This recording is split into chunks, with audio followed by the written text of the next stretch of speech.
ito na yung part 2 ng ating tutorials kung paano gumawa ng coins counter module or box. So ito yung mga parts, yung mini LCD. Ito napakita ko na to sa part 1, so check nyo na lang. Nandun yung complete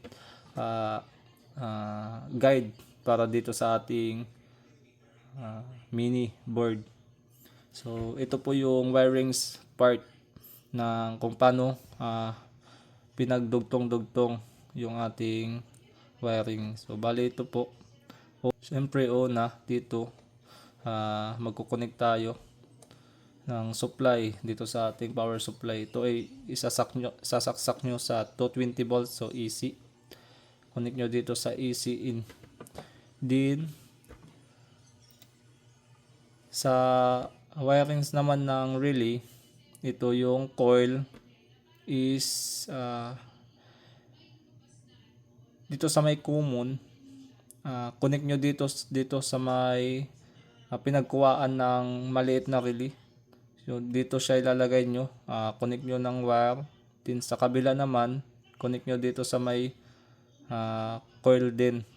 Din ito yung nasa gitna is common, i-connect nyo dito sa may switch, kahit anong switch, kahit electrical switch pwede dito. Then connect nyo dito sa may AC in sa kabilang, sa isang terminal. Bali connect nyo dito, kumbaga connected din sila sa AC.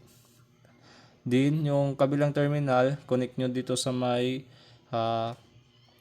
outlet or kahit anong outlet na po available sa inyo. Then connect nyo dito sa may INC ng relay natin na 5 volts. Ito yung 5 volts na relay is pwede kayo bumili sa Shopee, or pwede din naman doon sa relay ng ating Piso Wi-Fi. So kunin nyo lang din, pwede na yung gawin dito. Then dito naman sa may connection ng wire papunta sa hopper, since yung mini board natin pinutulan natin ng wire, so yung kailangan lang natin doon is yung supply na 12 volts.